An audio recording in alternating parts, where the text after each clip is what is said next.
आज मैं आपको दो तस्वीर दिखाऊंगा, एक अच्छी और एक बुरी, एक खुशी की और एक दिल को झकझोर देने वाली। पहले बात करता हूं मैं अच्छी खबर की, जो आपको थोड़ी बहुत ही सही लेकिन खुशी जरूर देगी, गर्व महसूस कराएगी और आप उसकी मिसाल पेश करेंगे अपने बच्चों के सामने। और अगर आप बच्चे हैं, पढ़ रहे हैं, तो आप इससे देखकर खुद आप सीखोगे। आपके भविष्य को उज्जवल बनाने में यह खबर आपके लिए बहुत अच्छी साबित होगी। आपको लगेगा कि जब एक छोटे तबके का एक लड़का इतना बड़ा काम कर सकता है तो हम क्यों नहीं। लाखों करोड़ों छात्रों को इससे प्रेरणा मिलेगी, सीखने का मौका मिलेगा, आप मिसाल देंगे, आपको इससे एक एनर्जी मिलेगी। मैं आपको यह बताता हूं, ये वीडियो देखिए आप।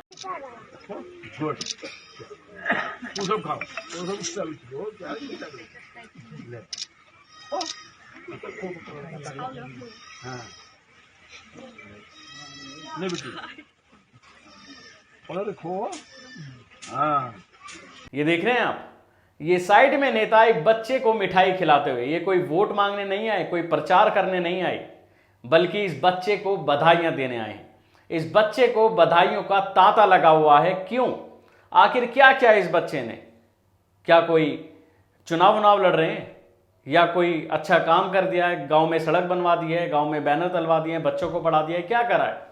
मैं बता दूं आपको, ये बच्चा अमेरिका में पढ़ने जाएगा। आप विश्वास कर सकते हैं, मुझे भी झटका लगा, लेकिन झटके से ज्यादा खुशी हुई कि एक गरीब, एक पटना में एक दिहाड़ी मजदूर का बेटा अब विदेश में पढ़ने जाएगा, अमेरिका में। बता दूं, इसे 2.5 करोड़ रुपए की स्कॉलरशिप मिली है और इसके माता पिता आज तक स्कूल नहीं गए। सोच सकते हैं आप, जिसके मां बाप ने कभी स्कूल की शक्ल ना देखी हो, किताबें खोल कर ना पढ़ी हो, जिन्हें किताबों का ज्ञान ना हो, उनका बच्चा स्कूल में पढ़कर अब विदेश में पढ़ के जाएगा। 2.5 करोड़ रुपए की स्कॉलरशिप मिली है। जरा सोच सकते हैं आप, जिन्होंने कभी बाइक पे सवार ना किया हो, वो जहाज में बैठेगा, विदेश में पढ़ेगा, डॉक्टर बनेगा, इंजीनियर बनेगा। जरा सोचिए, दिहाड़ी मजदूर का बेटा, ये पटना से ये बड़ी खबर है और इसे 2.5 करोड़ रुपए की स्कॉलरशिप मिली है। जरा इसके आगे के भविष्य के बारे में सोचिए, देश के भविष्य के बारे में सोचिए। जिस जगह से ये आता है, पटना, उस गांव के भविष्य के बारे में सोचिए कि इस गांव के बच्चों को कितनी बड़ी प्रेरणा मिलेगी और इस बच्चे से सीखकर कितने नौजवान उस गांव के आगे बढ़ेंगे। ऐसी जब खबरें आती हैं तो हमारा सीना चौड़ा होता है, उस समुदाय का सीना चौड़ा होता है, हर भारतीय का सीना चौड़ा होता है कि एक दहाड़ी मजदूर के बेटे ने इतनी अच्छी पढ़ाई की, पढ़ाई के लिए उसे इतना अच्छा मौका मिला विदेश जाने का।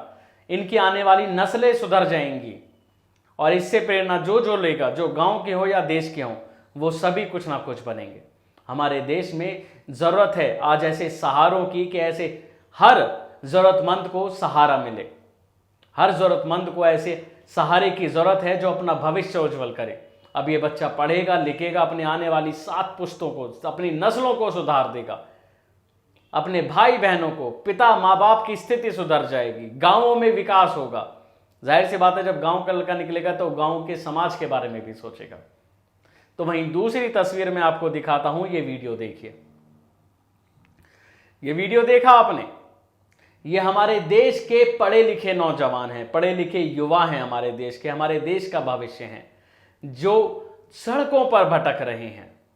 यह हमारे देश की हालत है। हमारे देश की सरकार हर साल 2 करोड़ नौकरी देने का वादा करती है, लेकिन जो सरकारी नौकरी हैं उनका खात्मा कैसे कर रही है, ये उसका जीता जागता उदाहरण है। ये खबर मैं आपको बता दूं, ये देखकर किसी देश प्रेम की भावना आहत नहीं होगी, क्योंकि एसएससी जीडी 18 के अभ्यर्थी नियुक्ति पाने के लिए नागपुर से दिल्ली पैदल मार्च कर रहे हैं और आज इनको 38वां दिन है। लेकिन गोदी मीडिया से ये खबर नदारद है। 38वां दिन पैदल चलकर आ रहे हैं नागपुर से दिल्ली। लेकिन क्या आपने इस खबर को मीडिया चैनलों में देखा? पैदल चलकर आ रहे हैं साहब, पैदल चलकर। कोई कोरोना काल नहीं है, ये कोई कांवड़ लेने नहीं जा रहे।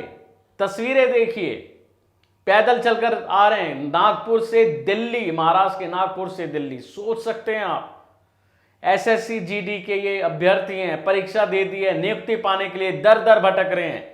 कहां है वो सरकार जो कहती है हर साल 2 करोड़ नौकरी का वादा, और ये जिन्होंने परीक्षा भी पास कर लिया वो नियुक्ति के लिए भटक रहे हैं। कितना बड़ा विरोध प्रदर्शन है, कोई एक जगह नहीं बैठे हैं, कोई 2-4 घंटे 2-4 दिन का नहीं, 38वां दिन हो गया है। पैदल चलते चलते हालत खराब हो जाती है, साफ पैरों में छाले आ जाते हैं।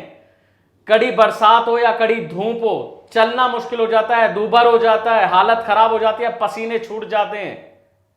और ऐसे ये लगातार 38 दिनों से चल रहे हैं।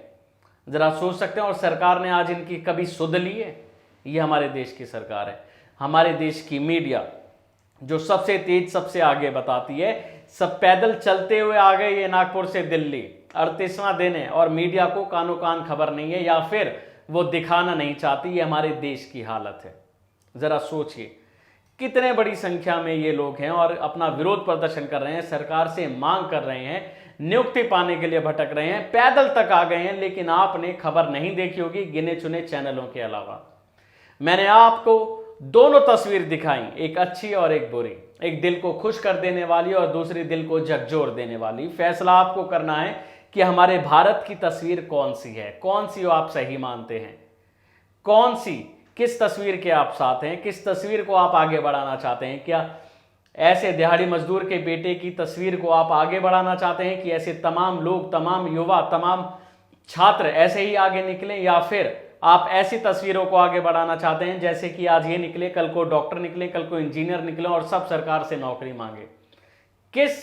किस भारत को आप आगे बढ़ाना चाहते हैं? ये सवाल आपके ऊपर है और जवाब भी आपको देना चाहिए। और आपको हक है सरकार से पूछने का, जो हमारे लिए सारे इंतजाम करती है, जो हमारे लिए सारे फैसले करती है। आपको सवाल है सरकार से पूछने का, आपको अधिकार है सरकार को घेरने का। लोकतंत्र देश है, अपनी बात कहने का और सरकार से पूछने का कि हमारा भविष्य कहाँ है। ये वीडियो केवल और केवल आपको जागरूक करने के लिए है। आप जब उठिएगा तो अपने मन से सवाल पूछिएगा कि हम वोट देते हैं तो किसको देते हैं, किस सरकार को देते हैं। दोनों ही तस्वीर हमारे भारत की हैं और सरकार से सवाल होना चाहिए कि आप कौन सी तस्वीर को आगे बढ़ाओगे, किस भविष्य को उज्जवल करोगे। क्या लाखों हजारों युवाओं को उनका भविष्य गर्त में जाने देंगे या फिर ऐसे भविष्य उज्जवल करेंगे? शुक्रिया।